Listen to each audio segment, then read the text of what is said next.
About a decade ago, I began law school at a predominantly white institution in Washington, D.C. And a few days before classes began, I joined other Black students for an annual retreat organized by the Black Alumni Association. One piece of advice we got: be careful about wearing ethnic hairstyles at internship interviews. The alumni spoke from a place of their own painful experience with prejudice. It was one of many times as a Nigerian American woman I was reminded it is often easier to make that which is different invisible.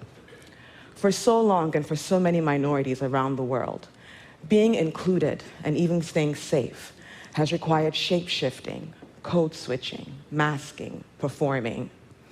Today we are going to look at how we experience and perpetuate bias as individuals, and how individual biases contribute to the systemic inequities at the root of every sustainable development goal. We'll be exploring bias in a variety of contexts, including, for the very first time at Goalkeepers, a deep dive into work that needs to be done right here in the United States.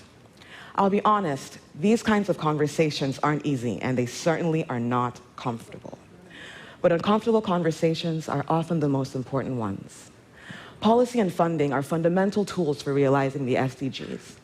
But unless we face our prejudices head-on, unless we reframe our perceptions, we risk changing outward structures without changing the underlying systems that sustain inequality.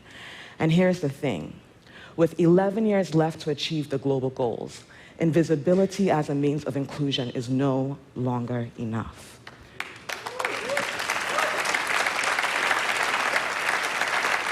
It's a testament to the Gates Foundation that we're having this conversation today, and that I'm standing in front of you as your host.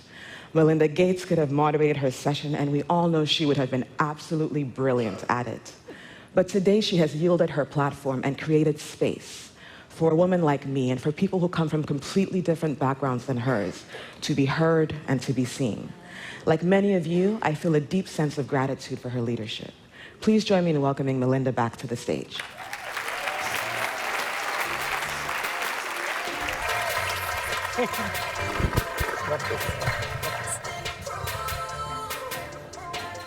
Thank you so much to Blessing for opening this session. And Blessing is completely right. Bias is very hard to talk about. And in fact, it's hard to talk about because it is a very big topic. It's as wide and it's as deep as humanity. And it's everything that Blessing said. It's about race. It's about gender. It's about tribe. It's about class.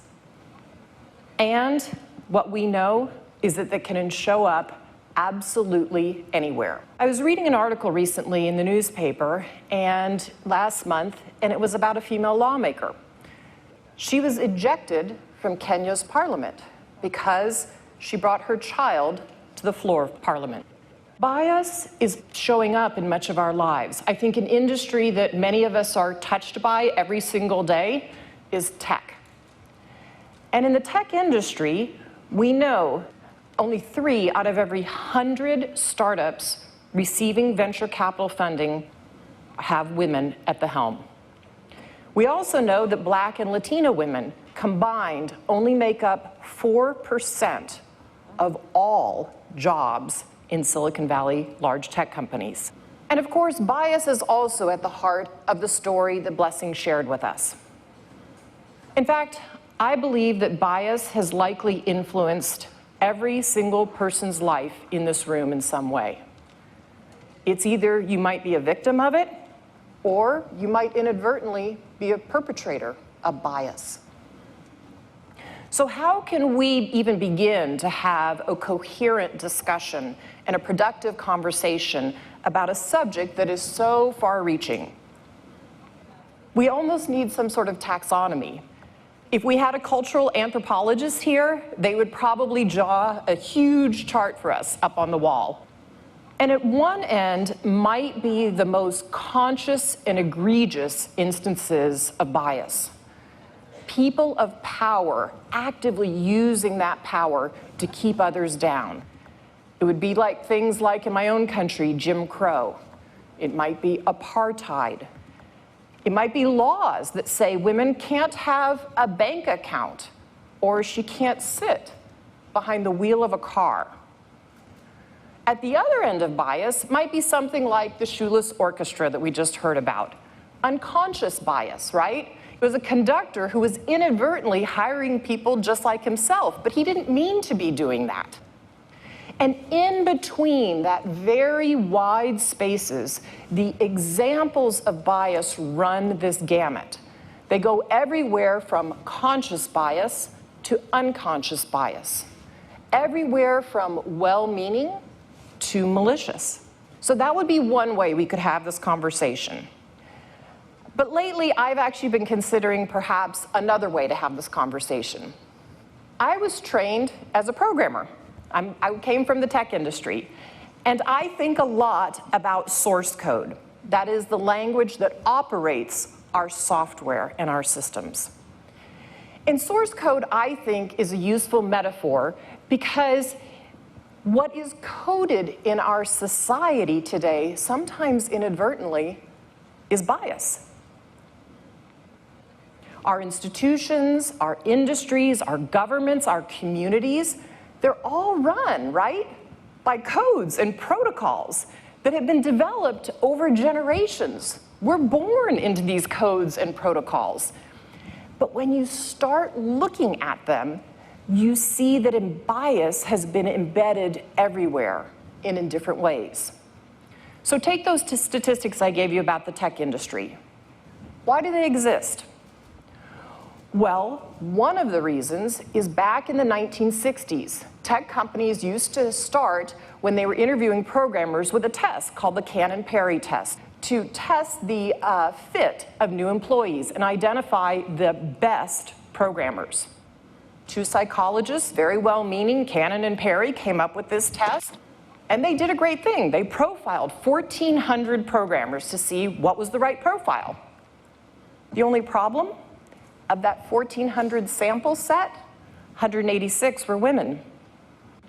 So I doubt that Cannon and Perry intended to skew the gender balance in tech, but for several generations, their test, in part, became part of the problem. So let's consider another industry that's as old as tech is new: agriculture. A few years ago, one of the nonprofits that we work with had this fabulous program. They were donating cows to small farms in Mozambique. But they noticed that these cows that they were donating, despite their best efforts, kept getting sick. So when the organization did some investigation, they saw that the problem that they had was actually in their own program design, and it's not what they intended. In Mozambique, the women take care of the livestock back at home. But the nonprofit hadn't thought about that. They hadn't accounted for it. They had asked for just one person to come and collect the cow. And that's the time when they did the training of how to care for the cow. The person who came to collect the cow was almost always a man. And so the women who were then responsible for caring for the cows back at the farm never received the training at all. And so that nonprofit started to realize an important lesson. In societies that are dominated by men, even programs that are intended to be gender blind actually can output bias if we don't look at who the recipients are. So the idea that so much of our world is biased by design may seem at this point daunting or just like it's all nothing but bad. But I have to say, this actually makes me hopeful. Because if this has been designed into our communities, our professions, and our lives, then guess what? We can undesign it too. We can edit the code. Of course, it's not always as easy or straightforward as a nonprofit changing the way they do training, or the tech sector doing one thing, which is changing their aptitude or abandoning an old aptitude test. These things have gotten baked in. But there are places where bias is more intricately woven into the system. And so those will be hard to edit out. We have to realize that we have bias in our relationships. We have bias even in how we treat our colleagues.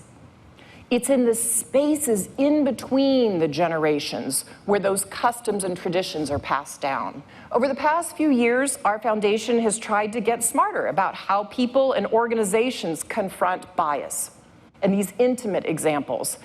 And while we're putting a lot of effort into that work, I'll have to be honest, we haven't found a lot of answers yet. We're working on this, but we do know where the answers are going to come from. They'll come from listening to the stories like the ones we'll hear over the next hour, having courage to look inward, to evaluate our own biases, and then to commit to making change. Bias may be big, but I think addressing it starts right now, and it starts here. Let's start by having some courageous conversations.